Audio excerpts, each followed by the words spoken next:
नमस्कार, आप देख रहे हैं बेस तक। मैं हूं रजत देवगन।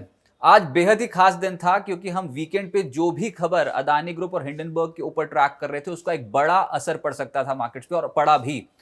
हिंडनबर्ग और अदानी के बीच लड़ाई और तूल पकड़ गई। आज के सत्र में इतनी जबरदस्त वोलेटिलिटी देखने को मिली है शुरुआती सत्र में कि निवेश करना, ट्रेड करना बहुत ज्यादा मुश्किल हो गया था। और अल्टीमेटली बाजार तो सुधर गया, लेकिन अदानी ग्रुप के बहुत सारे स्टॉक्स 20% लोअर सर्किट पे बंद हुए हैं। आज हुआ यह दरअसल कि वीकेंड के दौरान सिलसिलेवार तरीके से एक्सचेंजेस पे क्लैरिफिकेशंस आनी शुरू हो गई अदानी ग्रुप की, और हमने देखा कि उन्होंने निवेशकों को कॉन्फिडेंस दिलाने की पूरी कोशिश की।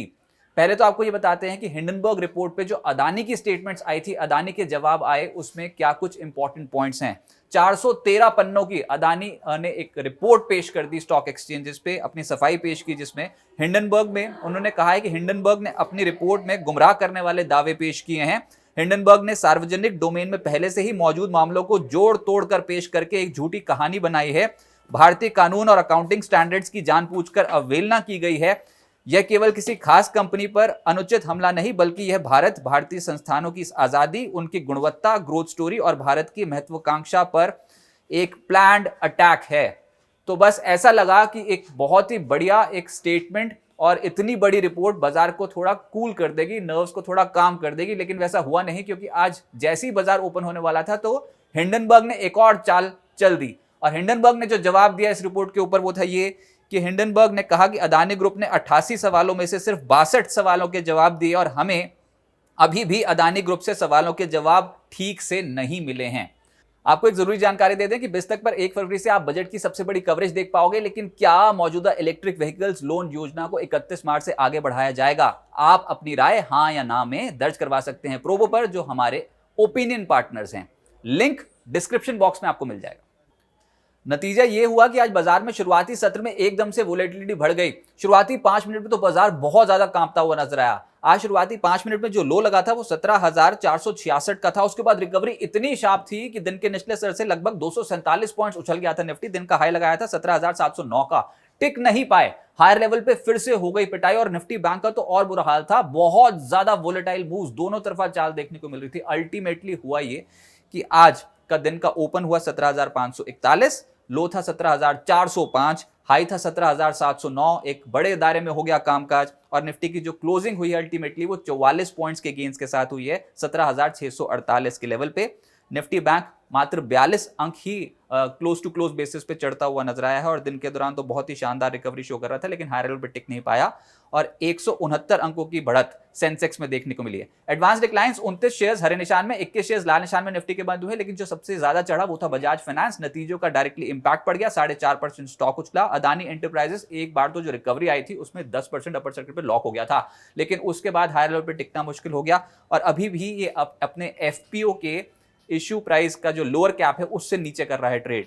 आज लगभग 4% की तेजी यहां देखने को मिल रही है। अल्ट्राटेक, बजाज फिनसर्व और एशियन पेंट जैसे स्टॉक्स भी आज हरे निशान में बंद होते हुए नजर आए। लेकिन लूजर्स की सूची देखोगे तो निफ्टी पे पावर ग्रिड सबसे ज्यादा टूटा है 3.25%, Bajaj auto, IndusInd bank, LNT, JSW steel में गिरावट देखने को मिली। जो सबसे क्लोजली ट्रैक हो रहे थे वो थे अदानी ग्रुप समूह के स्टॉक्स। और शुरुआत में तो ऐसा लगा कि एक झटके के बाद, शुरुआती 5 मिनट के बाद जो रिकवरी आ रही है तो कमाल की रिकवरी है और टिक जाएगी, क्योंकि बहुत ही जबरदस्त तेजी पकड़े हुए थे। 10% अपर सर्किट पे लॉक हो गए थे Adani enterprises, Adani ports, Ambuja cement, ACC, लेकिन वो टिकाऊ नहीं था। ऊपरी स्तरों पर आज के ही दिन इंट्राडे में हो गई प्रॉफिट बुकिंग। हालांकि सब हरे निशान में बंद हुए हैं ये stocks, Adani enterprises, Adani ports, Ambuja cement और एसीसी, लेकिन कोई बहुत बड़ा upside close to close basis पे नहीं दिखा पाए। जो गिरावट थी वो थी ज्यादा, क्वांटम भी था ज्यादा, जिसमें Adani green 20% lower circuit, Adani total gas 20% lower circuit, Adani transmission 15% टूट गया, अदानी विलमार 5% नीचे बंद हुआ है, सर्किट लगा लोअर। इसके अलावा अदानी पार में भी 5% का लोअर सर्किट और एनडीटीवी 5% टूटता हुआ नजर आया। तो डैमेज तो ऑलरेडी हो चुका है देखिए। लेकिन मैं फिर कहूंगा अदानी ग्रुप ने बहुत कोशिश की है एक्सचेंजेस पे एक एक सवाल जो हिंडनबर्ग रिपोर्ट में पूछा गया है उसके ऊपर क्लैरिफिकेशन देखने की। देखते हैं बाजार को एक क्लैरिफिकेशन ठीक लगती हैं कि नहीं, एमएससीआई क्या यहां पर फैसला लेता है और उसके बाद रेगुलेटर्स क्या करते हैं।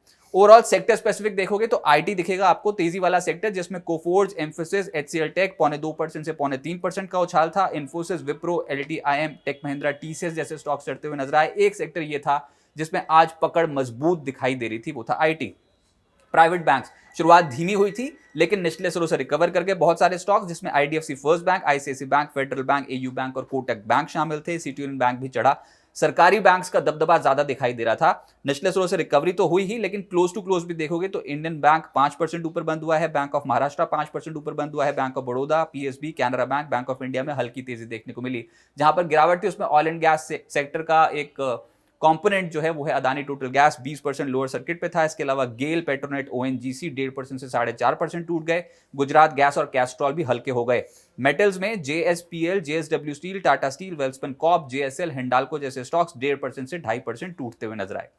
एफएनओ गेनर्स में इंटेलेक्ट डिजाइन 7.5% की छलांग थी। इंडस टावर्स और वोडा आइडिया सरप्राइज मूव दिखा रहे थे, 6% से 7% चढ़ गए। अदानी एंटरप्राइजेस और बजाज फाइनेंस में आज एक्शन तेजी की ओर था। इनफैक्ट अदानी एंटरप्राइजेस में वोलेटाइल मूव्स बहुत देखने को मिले आज। इसके अलावा एफएनओ लूजर्स की सूची देखोगे तो बीईएल दिखेगा 5.5% नीचे, गेल 4% टूटा है, Exide, Ashok Leyland, power grid जैसे स्टॉक 3.25% से 3.5% हल्के हो गए। मिड कैप गेनर्स की सूची है लंबी। बाजार में उठापटक देखने को मिल रही थी, लेकिन काउंटर स्पेसिफिक मूव बजट के पहले बहुत स्ट्रांग हुआ, जिसमें एजेस केमिकल 11.5% चढ़ा है, डेटा पैटर्न्स 11% चढ़ता हुआ नजर आया, जीनस पार 8% उछल गया। महिंद्रा, सीआईई, नाइका जैसे स्टॉक्स में 6% से 7% की तेजी बनी है। ईज माई ट्रिप, ग्रेविटा, जिंदल सॉ, मैसडॉक ये कुछ स्टॉक्स थे। जीआईसीआरई जिसमें 5% से 6% की चाल बन गई। Minda corp, West Coast paper और पीबी फिनटेक जैसे स्टॉक्स भी लगभग 5% आज के सत्र में चढ़ते हुए नजर आए हैं। अब आगे क्या होगा? देखिए, बाजार में उतार चढ़ाव तो देखने को मिलेगा ही। अब इंपॉर्टेंट ये है कि हम बहुत बड़े इवेंट को अप्रोच कर रहे हैं, बजट को अप्रोच कर रहे हैं, तो ऐसी उतार चढ़ाव में ही ट्रेड करना पड़ेगा। अभी फिलहाल इंपॉर्टेंट ये है कि अदानी और हिंडनबर्ग के ऊपर कोई भी कमेंट आता है, कोई भी उनकी तरफ से क्लैरिफिकेशन आती है दोनों ही पार्टीज की तरफ से, तो वो एक बहुत बड़ा असर अदानी ग्रुप के स्टॉक्स पे तो डालेगी, लेकिन ओवरऑल मार्केट के सेंटीमेंट पे भी डालेगी। तो उस पर पैनी नजर है। देखना होगा कि अदानी ग्रुप के शेयरों में बिकवाली कब रुकेगी। लेकिन आज मैं फिर कहूं कि अदानी ग्रुप ने जो वीकेंड के दौरान जितनी क्लैरिफिकेशंस दी थी और एक एक सवाल को अलग अलग, बिकॉज उनको इंस्टीट्यूशंस को काम डाउन करना है, उनको स्टेक होल्डर्स को और निवेशकों को समझाना है कि उनके ग्रुप में आज तक क्या हुआ, तो उन्होंने बहुत क्लैरिफिकेशंस देने की कोशिश की, लेकिन आज शेयर्स संभले नहीं। इसके अलावा कल है इकोनॉमिक सर्वे, उसकी भी सबसे बड़ी कवरेज आप पुस्तक पे देख पाओगे। ऊपर से 31 जनवरी और 1 फरवरी को आना है एफओएमसी, यूएस में एफओएमसी की बैठक शुरू हो जाएगी, 2 दिवसीय बैठक है। और 1 फरवरी को जब बजट आएगा हमारे यहाँ, उसके बाद शाम को यूएस में फेड की पॉलिसी आनी है, जिसको बहुत क्लोजली ट्रैक किया जाएगा। तो ये कुछ इंपॉर्टेंट मैक्रो इवेंट्स है जिस पे असर देखने को मिलेगा ही।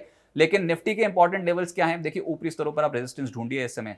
सपोर्ट तो देखो बाजार को मिल गया तो मिल गया, लेकिन उसके लिए पहले अदानी ग्रुप के स्टॉक्स को संभलना थोड़ा मुश्किल है और सेंटीमेंट को मजबूत होना पड़ेगा यहाँ से। लेकिन हायर पे जो एक रेजिस्टेंस है दैट इज 17,800 और 18,050, ये इंपॉर्टेंट रेजिस्टेंस लेवल्स बाजार के एक्ट कर सकते हैं। फिलहाल जो सबसे बड़ा ट्रिगर है मार्केट के लिए वो कल है इकोनॉमिक सर्वे, उसके बाद एफओएमसी की बैठक शुरू हो जाएगी और साथ ही साथ बजट, जिसकी सबसे बड़ी कवरेज आप पुस्तक पे देख पाओगे 1 फरवरी को।